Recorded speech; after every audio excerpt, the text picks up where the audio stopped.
The helmet that shouldn't matter. No one noticed the human guard at first. They rarely did. Aaron stood near the outer wall of the Imperial Dragon Citadel, holding his spear with tired hands. His armor was old. His boots were worn. His helmet had scratches from battles no one remembered anymore.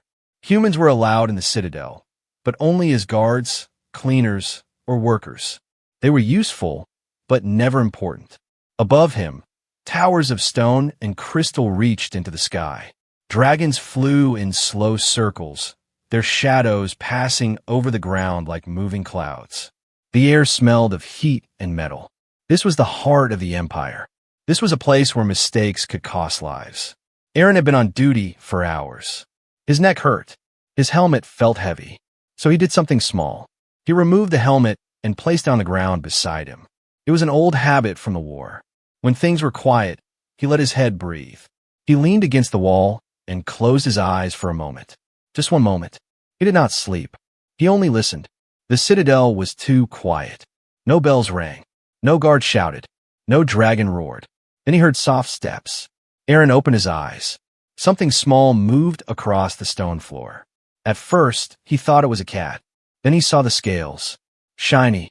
Pale gold. Too perfect to be common. His heart stopped. It was a dragon hatchling. Very small. Barely the size of a large dog. Its wings were folded tight against its body.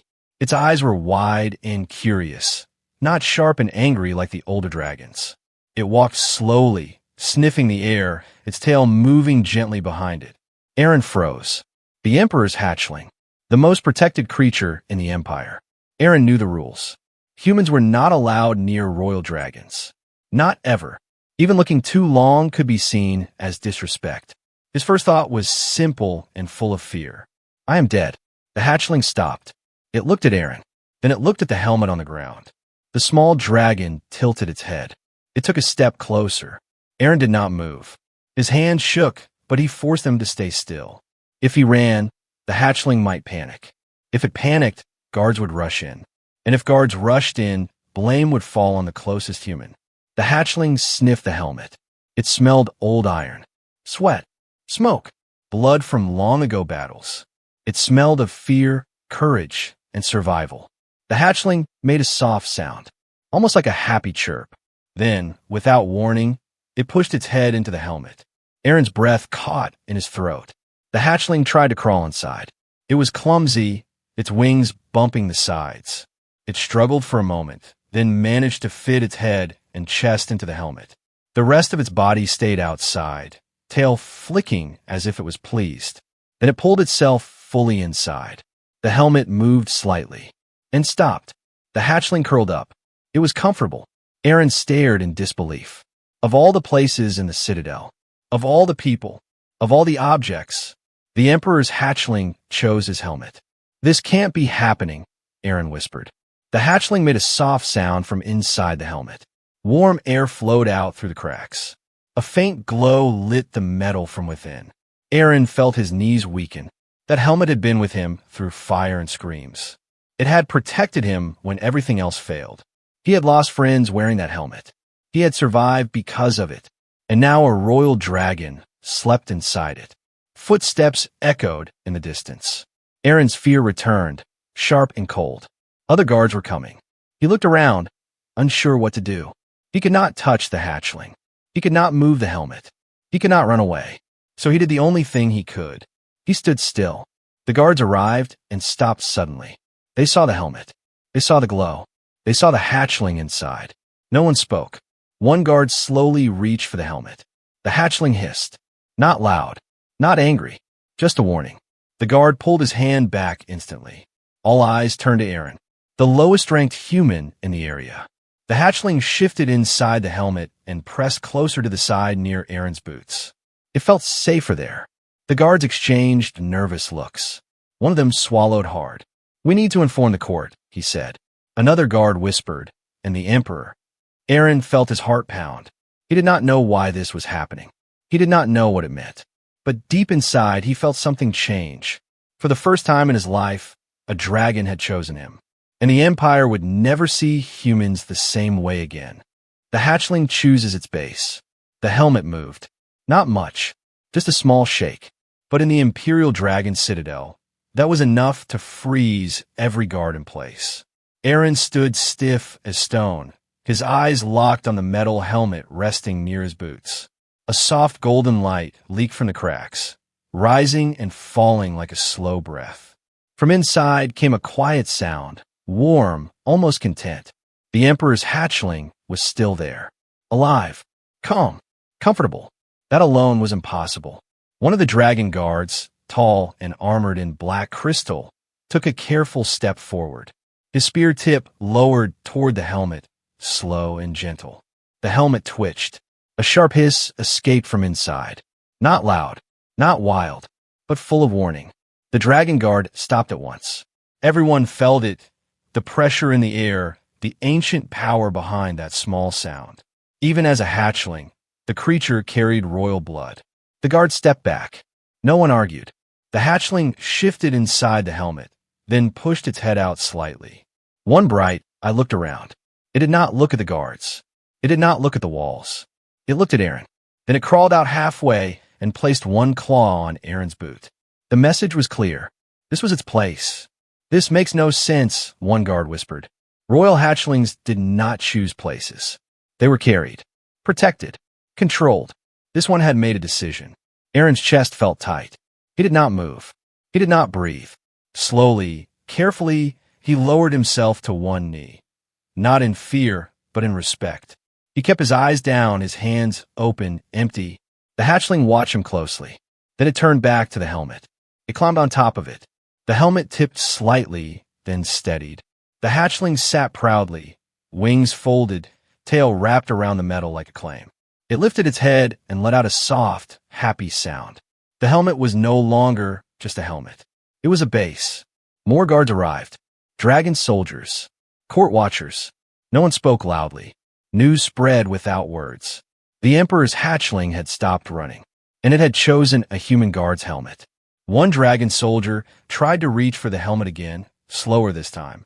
The hatchling snapped its small jaws in the air, not to bite but to warn. The soldier froze. I will not risk it, he said quietly.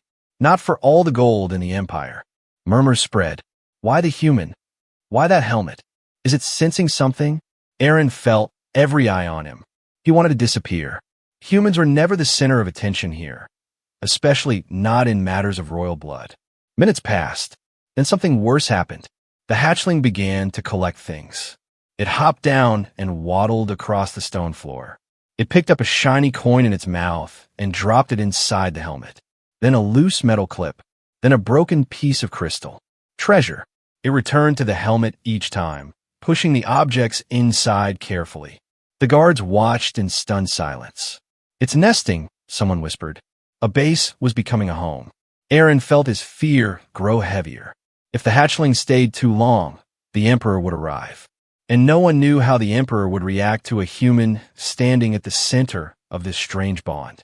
Suddenly, a distant horn sounded. Low, deep, powerful. The Emperor had been informed. The sound rolled through the citadel like thunder. The hatchling froze. Its head lifted. Its eyes narrowed. Not in fear, but alertness. It turned back toward Aaron. It stepped closer. Then it did something no dragon had ever done. It pressed its head gently against Aaron's leg. Aaron's breath shook. The guard stepped back as one. This was no accident. This was no mistake. The hatchling was choosing. And whatever came next, judgment, punishment, or change, the human guard would stand at the center of it. High above, footsteps echoed down the great hall. The Emperor was coming. When the Emperor stood still, the Emperor never hurried. When he walked, the citadel itself seemed to slow, as if stone and fire waited for his next step. His presence pressed down on the air, heavy and ancient. Dragons lowered their heads. Guards dropped to one knee. Even the flames and the braziers bent away from him. Aaron knelt instantly, his forehead touching the cold stone. His heart hammered so hard he thought it might give him away. The Emperor stopped several steps from the helmet. Silence swallowed the hall. Inside the battered human helmet, a soft golden glow pulsed like a living heart.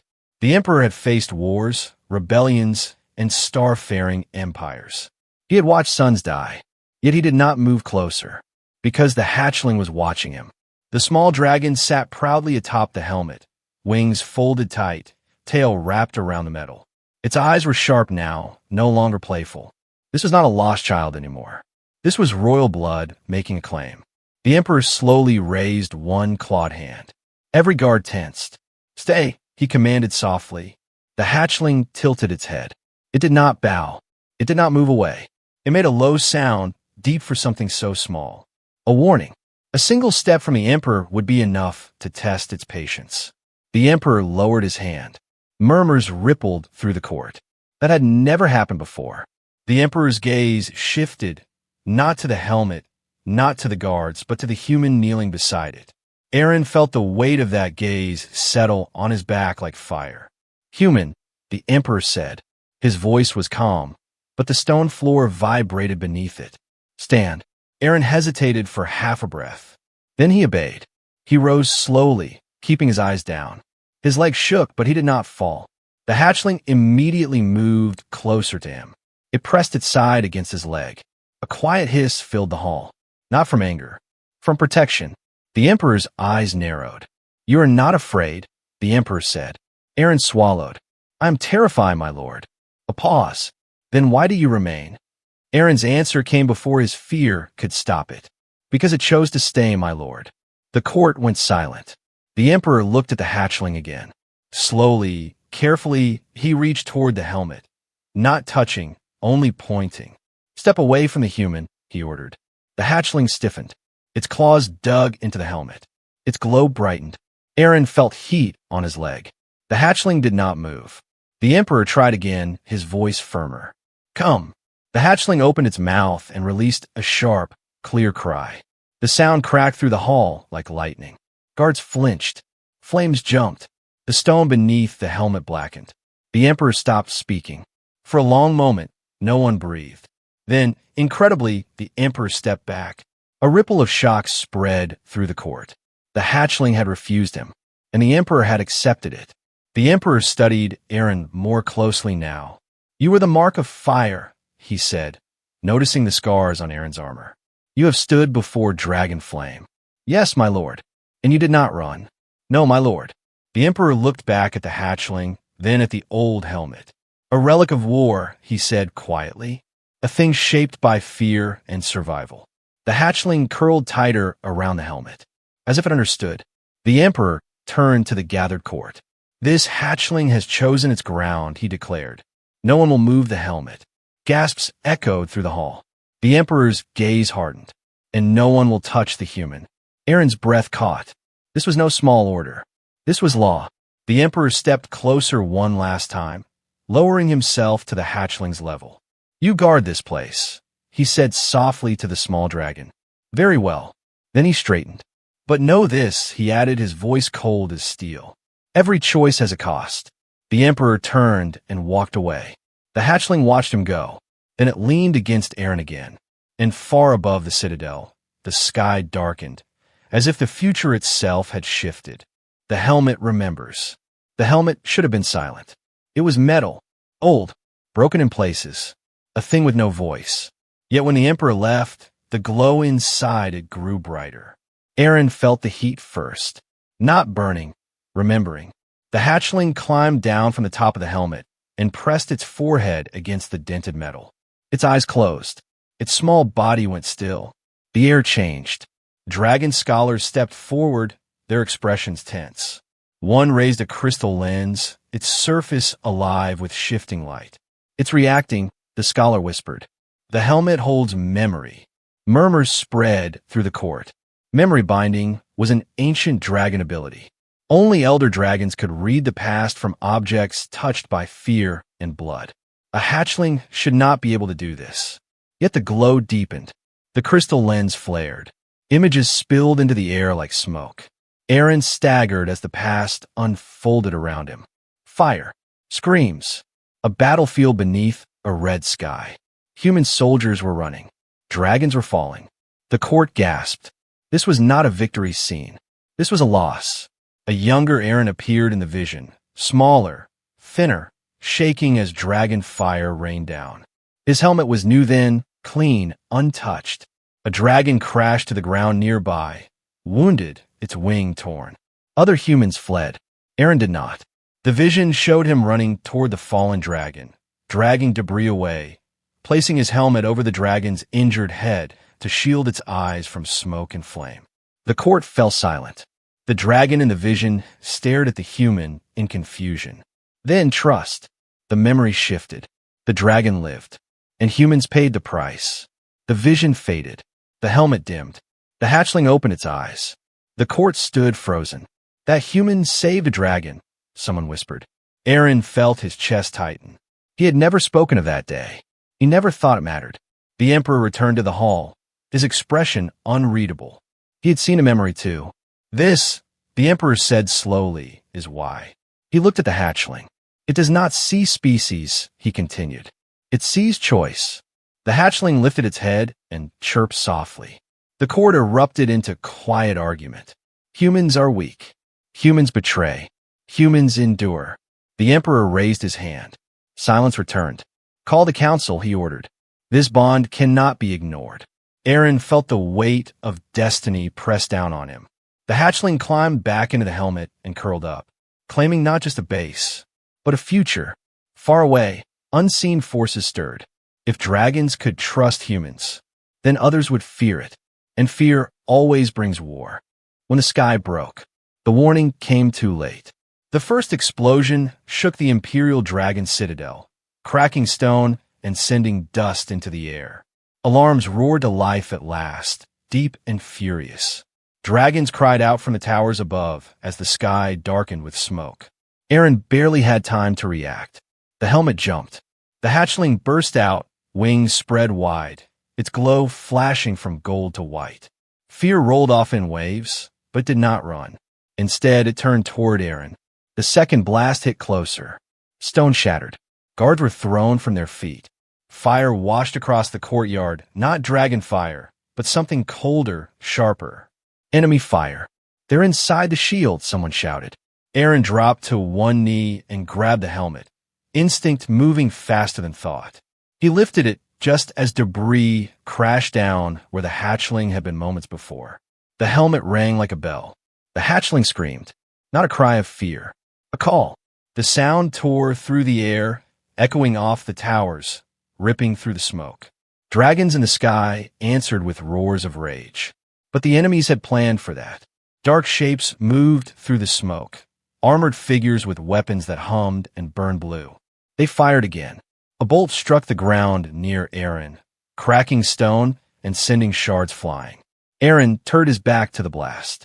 He pulled the hatchling close and covered it with the helmet, pressing the metal over its head and shoulders. Fire washed over them. The helmet burned hot.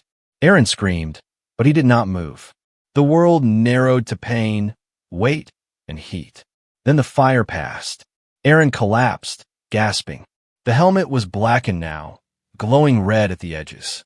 Aaron's arms shook as he lifted it away. The hatchling was unharmed. Its eyes were wide. Then they hardened. The glow around it exploded outward. A shockwave blasted the smoke away, throwing enemies off their feet.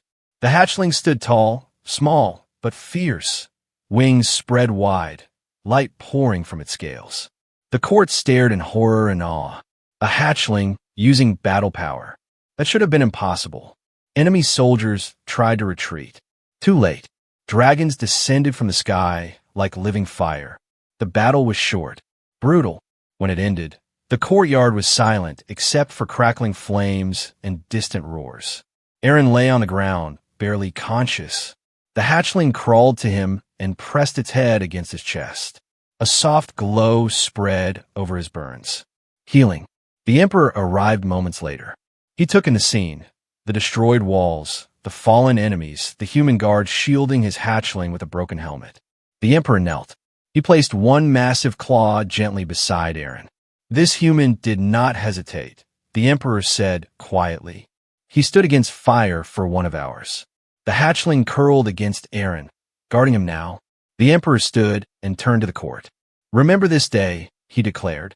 When the sky broke, a human stood, and somewhere in the darkness beyond the citadel, unseen eyes watched. The war had just begun. The Emperor's choice. The smoke did not clear quickly. It hung over the citadel like a dark memory, drifting through broken towers and shattered stone. Dragons circled above, wounded but victorious. The enemy was gone, but the danger was not. Aaron lay on the cold ground, barely breathing. His armor was burned black. His hands were raw. The old helmet rested beside him, cracked and twisted, its surface glowing faintly as if it refused to give up. The hatchling did not leave his side. It sat close to his chest, wings folded tight, eyes sharp and alert. Every time a guard stepped too near, the hatchling growled low in its throat. This was no longer fear. This was ownership. Healers arrived, dragon and human alike, but stopped when the Emperor raised his hand. "Wait," he said. He knelt beside Aaron. The court gasped. The Emperor never knelt. He studied the human's face, then the burns, then the helmet. "You chose," the Emperor said softly, not to Aaron, but to the hatchling. The hatchling lifted its head and chirped once. "Yes," the Emperor continued. "I see it now." He stood and turned to the assembled court, his voice rising, carrying power and command. "For generations, we believed strength was born only of fire and blood," he said. "We believed loyalty could be demanded." His gaze hardened. "Today, a human showed us loyalty that was freely given." Murmurs rippled through the hall. "A human shielded royal blood," the Emperor said. "Not for reward, not for glory, but because it was right." The Emperor raised his claw. "I declare a new bond." The word struck like thunder. "This human, Aaron, is named Guardian of the First Flame." Gasps echoed, a title no human had ever held. The hatchling chirped loudly and pressed closer to Aaron, as if claiming the words. "But understand this," the Emperor continued, his tone sharp as steel. "This choice will anger many. Allies will doubt us. Enemies will test us." He looked to the horizon beyond the citadel. "They already are." At that moment, a scout dragon landed hard, wings torn. "Emperor," the scout said urgently, "unknown fleets are moving." They saw the hatchling's power. Silence fell. The Emperor's eyes burned. "So," he said slowly, "the future comes sooner than expected." He looked down at Aaron again. "Wake, human," he said quietly. "Your rest will be short." The hatchling glowed brighter. Somewhere beyond the stars, war drums began to beat, and the Empire had chosen its side. A small helmet, a new era. The citadel rebuilt itself in silence. Stone was lifted. Towers were reforged. Scars remained, but no one tried to hide them. They were reminders of fire, of choice. Aaron woke 3 days later. The first thing he felt was warmth. Not the burning kind, the steady, living heat of something breathing beside him. He opened his eyes. The hatchling was curled against his chest, small wings wrapped around him, its head resting where his heart beat strongest. A faint golden light rose and fell with each breath they shared. For a moment, Aaron thought he was dreaming. Then the Emperor spoke. "You live," the Emperor said. Aaron tried to sit up. Pain shot through his body, but strong hands, dragon hands, stopped him gently. "Do not rise," the Emperor said. "You have already stood when it mattered." Aaron swallowed. "My lord, the hatchling, is where it wishes to be," the Emperor replied. The court stood behind him, dragons, humans, soldiers, scholars, all watching. No one reached for weapons. No one demanded distance. The Emperor gestured, and a healer brought forward the helmet. It had been reforged. The cracks were sealed with dragon metal. Old scars remained, glowing faintly like veins of light. "The helmet will remain," the Emperor said, "not as armor, as a symbol." He turned to the court. "Let it be known," he declared, "that the age of silent humans ends today." Murmurs spread, not of fear but awe. The hatchling lifted its head and crawled into the helmet, curling up inside with a happy chirp. Laughter, real laughter, echoed for the first time in the Imperial Hall. Aaron felt tears burn his eyes. Time passed. The hatchling grew, but it never abandoned the helmet. Young dragons copied it. They brought objects to humans they trusted. Guard trained side by side.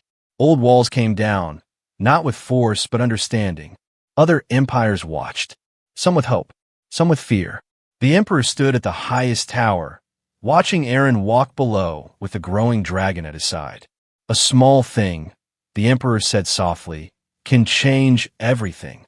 The sky above the citadel was clear, but the future was already moving, and it would never forget the day a helmet that shouldn't have mattered became the beginning of a new era.